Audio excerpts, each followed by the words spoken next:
Good morning student, welcome to the online math class. Today I explain exercise 1.5 of class 8th. In this video I will explain the question number 1, 2, 3 and 4. Beta, before starting this exercise I will give you the short introduction of a rational number.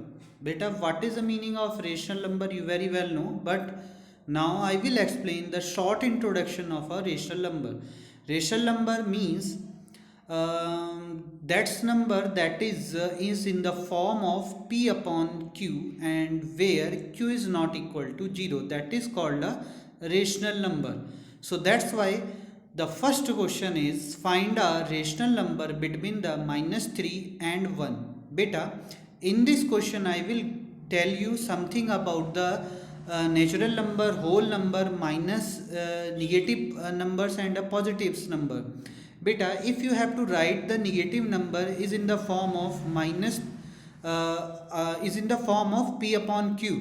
So you have to write this number just like -3 upon 1, -4 upon 1, -2 upon 1, 1 upon 1. तो you have to write these numbers just like upon 1 की form में आप किसी भी number को right कर सकते हैं. तो जैसे कि यहाँ पर है देखिए -3 एंड 1 के मिडिल में जितने भी आपके पास रेशनल नंबर है उन्हें बताइए.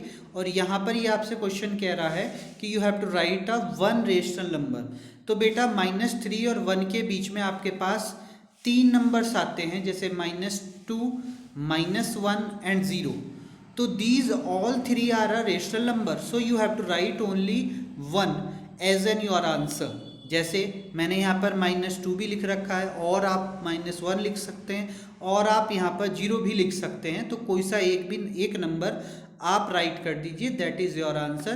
तो ये आपका रेशनल नंबर का आंसर हो जाएगा और आपका ये क्वेश्चन कंप्लीट हो जाएगा. बस आपको -3 और 1 के बीच के जितने भी नंबर हैं उन्हें फाइंड आउट करना और उसमें से कोई सा भी एक नंबर आपको यहाँ पर राइट कर देना है. Clear? Now the second question is insert the 3 rational number between -3/2 and 5/2. बेटा सबसे पहले आप जब आपको क्वेश्चन में 2 रेशनल नंबर गिवन होंगे और उनके बीच में वो आपसे कुछ रेशनल नंबर फाइंड आउट करा रहा होगा, तो उस टाइम पर आपको क्या करना है, सबसे पहले उन रेशनल नंबर्स के डिनोमिनेटर को चेक करना है कि क्या वे डिनोमिनेटर इक्वल हैं. अगर हैं तो आप इजीली फाइंड आउट कर सकते हैं और अगर नहीं हैं तो भी आपको कोई और तरीका लगाना पड़ेगा जिससे कि वो फाइंड आउट हो जाए. तो देखिए इस क्वेश्चंस में आपके पास जो डिनोमिनेटर हैं दोनों रेशनल नंबर के वो 2 ही हैं जो कि सेम है. क्लियर? तो यहाँ पर आपको देखना है कि अब जब आपके डिनोमिनेटर सेम हो तो आपको किसी नंबर से मल्टीप्लाई करनी है. वो नंबर आप कैसे फाइंड आउट करेंगे भाई, जितना नंबर उसने बोला है इंसर्ट द 3 रेशनल नंबर वो कह रहा है कि आपको इंसर्ट कराने हैं या निकालने हैं या फाइंड आउट करने हैं. तो 3 रेशनल नंबर वो आपको पूछ रहा है. तो 3 रेशनल नंबर फाइंड आउट करने के लिए आपको क्या करना पड़ेगा कि 3 + 1 और करना पड़ेगा. एक डिजिट एक नंबर आपको उसके अंदर ऐड करना होगा. तो वो 3 + 1 = 4 हो जाएगा और फिर 4 से आप दोनों रेशनल नंबर के डिनोमिनेटर में और न्यूमिनेटर में मल्टीप्लाई कर दीजिए जैसा कि मैंने किया है. देखिए -3/2 = -3 × 4/2 × 4. तो दैट्स मीन -12/8. और सेकंड वाला भी ऐसे ही है 5/2 है. तो 5/2 को मैंने क्या किया 5 × 4/2 × 4 दैट्स मीन 20/8. तो आपके पास जो रेशनल नंबर उनके बीच में आए वो कौन से आए, देखिए 3 पूछे थे तो 3 ही राइट कर दीजिए. -12 और 20 के बीच में जो रेशनल नंबर होंगे वो कौन कौन से होंगे, -11/8, -10/8, -9/8 और भी हो सकते हैं, -8/8, -7/8. बहुत सारे हैं जो आप इनके बीच में रेशनल नंबर फाइंड आउट कर सकते हैं. तो by this way you have to write this rational number. आप इस हिसाब से अपने 3 रेशनल नंबर इसके अंदर इंसर्ट करा सकते हैं, कोई से भी जो आप चाहें. क्लियर? और बाकी का आपको B, C और D as your homework you have to write this question in your notebook. ये सेम ही है just like this. Okay, now the third question is find 5 rational number between 2 upon 7 and 5 upon 12. अब बेटा यहाँ पर दो fraction तो given है, हमें दो रेशनल नंबर तो हमें गिवन है 2 अपॉन 7 एंड 5 अपॉन 12। मैंने अभी जस्ट पीछे आपको क्वेश्चन 2 में बताया था कि अगर आपके पास डिनोमिनेटर में जो आपके पास नंबर हैं वो इक्वल हैं तो आपको क्या करना है, तो वैसा जो काम का आपको करना है वो क्वेश्चन नंबर 2 के अकॉर्डिंग करना है। अब क्वेश्चन नंबर 3 में थोड़ा सा चेंज करके आपको वर्क करना है। देखिए क्या करेंगे, 2 अपॉन 7 और 5 अपॉन 12 दोनों के डिनोमिनेटर में 7 और 12 है। क्लियर, तो 7 के डिनोमिनेटर को तो 12 से मल्टीप्लाई कर दो और 12 के डिनोमिनेटर को 7 से मल्टीप्लाई कर दो।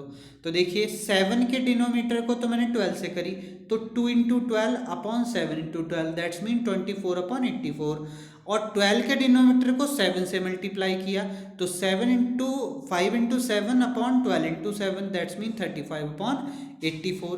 तो ये आपके दोनों फ्रैक्शन इस फॉर्म में कन्वर्ट हो गए कि आपके जो डिनोमिनेटर हैं वो इक्वल हो गए। सबसे पहले आपको डिनोमिनेटर इक्वल करनी है, then after you have to find these number, फिर उनके बीच में आप नंबर फाइंड आउट करिए। अगर आपके उतने ही नंबर जितने वो मांग रहा है आपके क्वेश्चन में, जैसे 5 मांग रहा है यहाँ पर, तो वो हो जा रहे हैं तो ओके है, वो क्वेश्चन कंप्लीट हो गया। अदरवाइज फिर आपको और एक्स्ट्रा वर्क करना पड़ेगा, वो आपको मैं 4th क्वेश्चन में बताऊंगा। तो देखिए यहाँ पर आप क्या करेंगे, अब 24 अपॉन 84 है, 24 अपॉन 84 और 35 अपॉन 84 के बीच में मेरे को 5 रेशनल नंबर ईजिली निकल जाएंगे। जैसे 25 अपॉन 84 है, 26 अपॉन 84 है, 27 अपॉन 84 है, 28 अपॉन 84 है, 29 अपॉन 84 है। तो ये मेरे 5 रेशनल नंबर मेरे को मिल गए हैं यहाँ पर, तो मेरा यही आंसर हो गया और that is my solution of that question. बेटा all these questions is dependent on a rational number. So rational number को मैं आप पहले बता चुका हूँ p अपॉन q की फॉर्म में हो और q is not equal to 0। और यहाँ पर जो भी आप नंबर देख रहे हैं, फ्रैक्शन देख रहे हैं, रेशनल नंबर देख रहे हैं, उनकी फॉर्म p अपॉन q की फॉर्म में ही है और q is not equal to 0 ही है। क्लियर, तो इसी के बेस पे मैंने ये आंसर आपको जनरेट करके दिए हैं। Clear, now the 4th is find any 10 rational number between -3 upon 4 and -4 upon 5. Here the 10 rational number the question is says, so you have to add the 10 plus 1 that is 11। तो 11 से आप इन दोनों के denominator में multiply करेंगे, denominator और numerator दोनों में। बट यहाँ पर एक चीज़ और देख रहे हैं आप कि इसका जो डिनोमिनेटर है वो 4 है, दूसरे वाले का, फर्स्ट वाले रेशनल नंबर का डिनोमिनेटर 4 है, सेकंड वाले रेशनल नंबर का डिनोमिनेटर 5 है। तो पहले आप डिनोमिनेटर इक्वल करिए, then after you multiply the 11।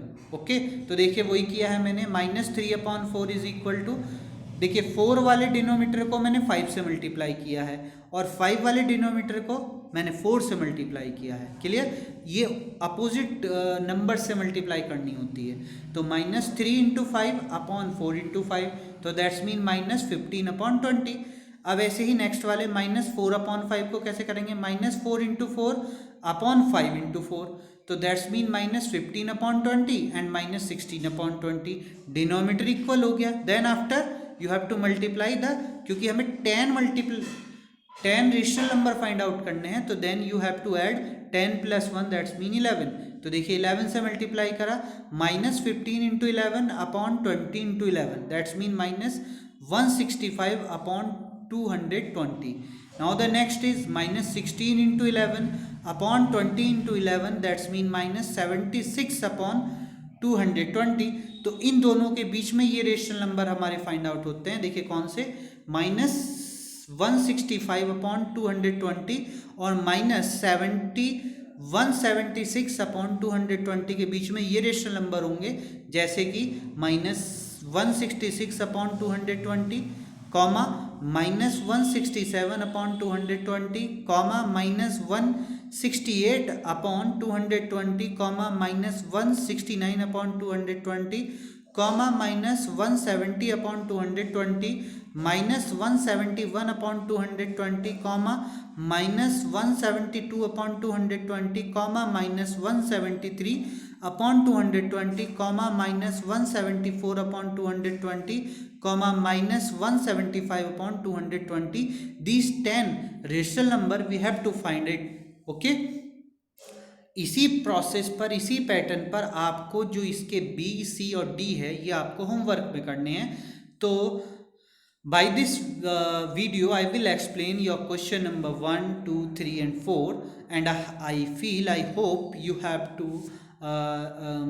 understood all the questions properly and you have to do properly, and do this practice in your rough notebook. That's why you have to know about the concept of these questions. So thank you for watching this video.